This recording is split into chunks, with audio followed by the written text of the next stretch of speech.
Nabigay ko na yung request niya. But since I survived, I realized wherever you go, that's where I'll follow.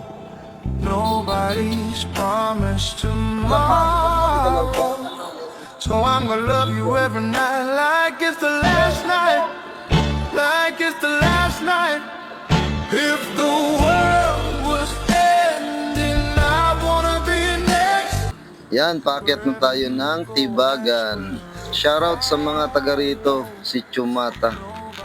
Keep on sharing lang mga kabayan. Share nyo lang yung mga post namin. Sa susunod, kayo naman ang may schedule.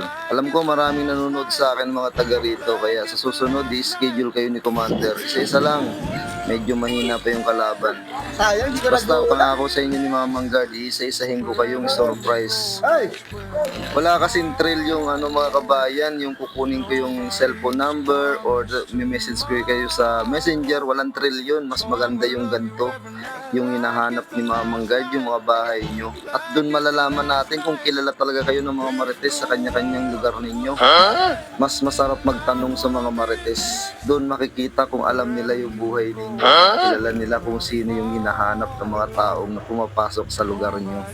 So, hahanapin ko yung bahay nyo mga kabayan. Kaya antayin nyo lang kapag na-schedule na kayo ni Commander. Makikita naman namin sa comment section yung mga nag-share ng mga videos namin, masisipag mag-comment, mag-like. Yan, makikita yan lahat ni Commander. Kaya isa-isa ini-schedule namin kayo. Kaya sa mga hindi pa na-schedule dyan, huwag kayong mawala ng pag-asa. Isang araw, isosurprise ka ni Mamang Guard.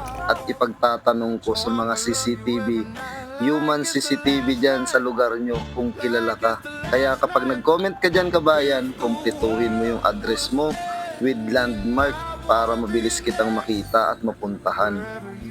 Meron nga akong isang follower na sa sobrang sipag niya, talagang 3 times ko siyang pinuntahan sa awa ng Diyos. At sa pangatlong pagkakataon, ayun, nakita ko siya. Kaya ayun, shoutout sa inyo sa mga follower ni Mamang Guard dyan. Huwag kayong mawala ng pag-asa, pupuntahan ko kayo.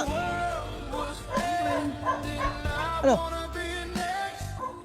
Katulad yung nag-request ngayon mga kabayan, isang solid follower to ni Mamang Guard. Kaya hindi niya expected na dideliveran ko siya ng free foods.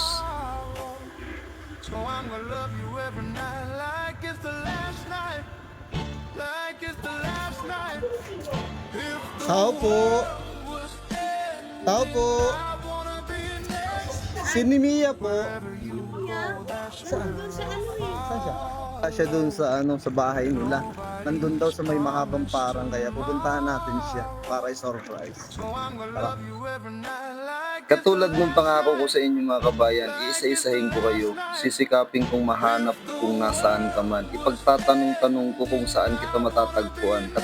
Katulad nitong dideliveran natin ngayon, hindi ko siya natagpuan sa bahay niya at naituro na nandito siya sa lugar na to, kaya pinuntahan pa rin talaga ni Mamang Guard. Kaya huwag kayong mawala ng pag-asa, pupuntahan kayo ni Mamang Guard. Dito to siya sa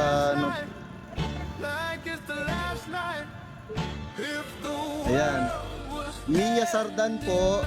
May deliver po si Mamang Guard. Ayan, ito na yung request mo. Go, that's where I'll follow. Nabigay ko na yung request niya. Promise tomorrow. So I'm gonna love you Kaya sa mga every gusto night na like free it's foods, the follow nyo last na si night, Mamang Guard. Mag-comment lang kayo like sa it's the comment last section. night. Isang araw, If the